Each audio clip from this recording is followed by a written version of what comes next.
Every day I'm hustling, hustling, hustling, hustling, hustling, hustling, hustling, hustling, hustling, hustling, hustling. Every day I'm hustling, every day I'm hustling, every day I'm hustling, every day I'm hustling. What is up, everybody? This is Batsman Fan, and I have a grail for y'all today. This is the only comic book I'm going to be showing. So what I plan on doing is showing the comic here in just a second, and then I'm going to give you a full story as I know it. These have been pulled from different resources like Wikipedia. Um, uh, I believe it's called Bleeding Cool. Just a couple of the resources I was able to get some of this information from. So, y'all bear with me. This is going to be a long video, but I think it's worth it. So, my grail comic is Incredible Hulk 181.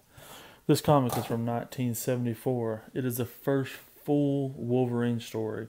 The cameo was in the previous one, as shown right here in Incredible Hulk 180.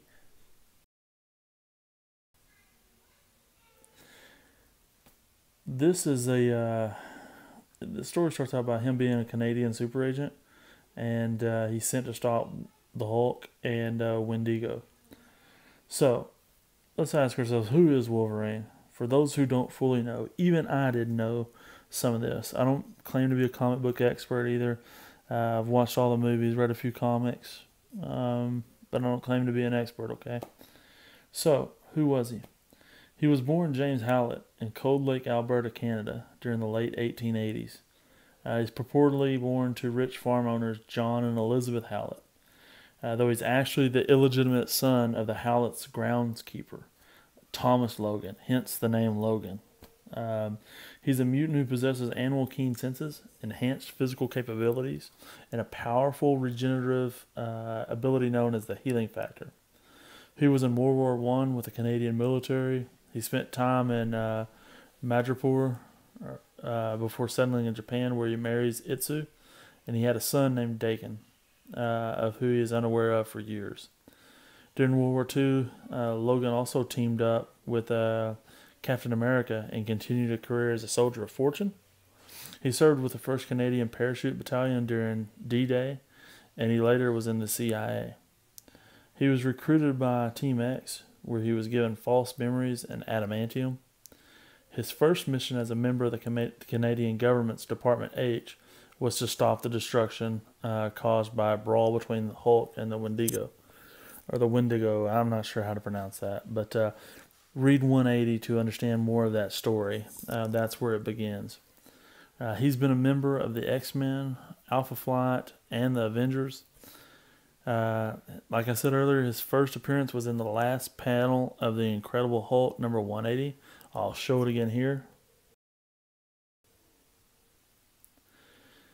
He was created by writer Len Wein and John Romita, and was first drawn for publication by the late Herb Trimpe. Marvel editor-in-chief Rob Thomas asked writer Len Wein to devise a character specifically named Wolverine, who is Canadian and of small stature and with a Wolverine's fierce temper. John Romita designed the first Wolverine costume and believes he introduced the retractable claw, saying, "When I make a design, I want it to be practical and functional. I thought, if a man has claws like that, how does he scratch his nose or tie his shoelaces?" So in 2009, Trimpe said he distinctly remembers Romita's sketch, and that the way I see it, Romita and writer Len Wein sewed the monster together, and I shocked it to life. It was just one of those secondary or tertiary characters, that we were using in that particular book with no particular notion of it going anywhere. So they didn't think Wolverine was going to go anywhere. They just thought he was one of those secondary or third-ranked characters. We did characters in the Incredible Hulk all the time that were issues, and that was the end of them.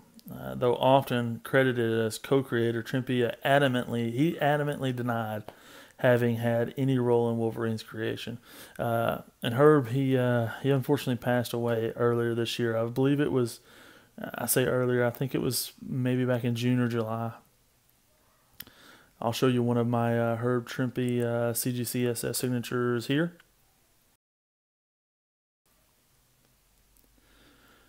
So Wolverine got his first start in 180 of Incredible Hulk, 181, and 182 before appearing in 1975's Giant Size X-Men #1, as seen here. Unfortunately, I don't own that one yet, but I hope one day to get Giant Size X-Men #1. Hugh Jackman has played Wolverine in all 7 films. I know, I think in an interview that he did recently, he talked about his replacement being, oh gosh, I'm going blank on his name now. He was Bane. He was in Inception. Tom Hardy. There we go. But I think he had talked about Tom Hardy being maybe his replacement, which Tom Hardy's not a young guy either. So, also Tom Hardy, speaking of World War II, Tom Hardy was he was really young in this film, but he was in Band of Brothers as well. So, anyways, just going through some more of the history. John Byrne also had to fight at one time to keep Wolverine from being dropped from the X-Men's lineup. Some of the other people liked, I'm going blank on names all of a sudden, Nightcrawler. They liked his character a little bit more, so they were trying to drop him, but John said, hey man, I'm Canadian and I don't want to see a Canadian character dropped. So he fought to keep him in there, and thank goodness that he did. Here recently, last year I believe it was, the spoiler alert, Wolverine died. He died from suffocation due to being covered in adamantium in the Death of Wolverine storyline. So that was pretty much where he's ended up. Now we have a new Wolverine. It's a girl. I know that other comic is going nuts right now, that NYX or something like that. I can't remember what it was, but it's got a girl on the cover. And I believe she's the one that's featured now in the X-Men or the Wolverine comic book. So, just some other tidbits and facts. He's one of the very few X-Men characters to be included in every media adaptation of the X-Men franchise, including film, television, and video games.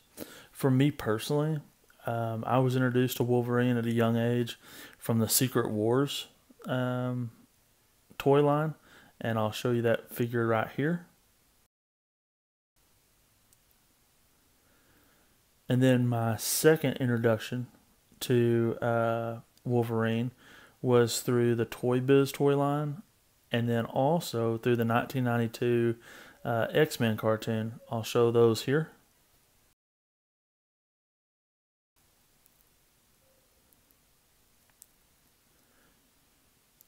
So, that's a lot of the facts that I know about Wolverine and that I've read up on. I also want to give you a different twist on things, and I know this was heavily debated at the beginning of last year, but this guy named Andy Olson, he is saying that he believes that he was the original creator of Wolverine. And I'm sure some of you have heard this story, but I'm going to read you a little bit of an excerpt from a Bleeding Cool interview. It said that while the timing is coincidental, Andy's character appeared 6 months before Len Wein and Herb Trimpe created the character in Hulk 181. It says, I think it's safe to say Marvel doesn't have to worry about Mr. Olsen getting lawyered up and coming after him. But what had happened was Andy Olsen as a kid in Foom, in one of the Stan Lee announced like a magazine catering to his fan base called Foom, and he wanted kids and people to create comic book characters that could be used in a comic strip, and he would pick one winner, and that person would get their person created and put into a comic book or a magazine. So this Andy Olsen did this. So he creates a character, and I'll show you pictures of the character right here that are from Foom 2.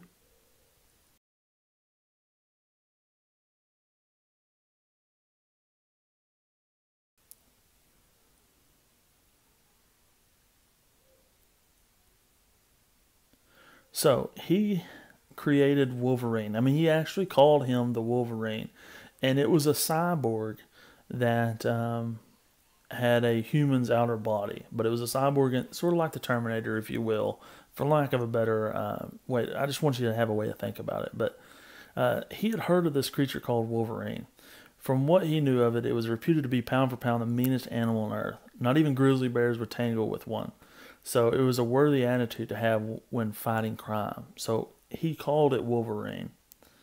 So he said, so he uses that as his base concept. He says if you notice in his adolescent sketch, there's a pattern on the back of his costume that mimics the first shading of the animal, as well as the front mask, sort of like the markings of its head. The details other than that, he said eluded him, but looking back at the sketch, he seemed to have a metal skeleton, but he didn't have any claws. He says, I can't imagine a superhero scratching at an opponent. He goes, sissies scratch.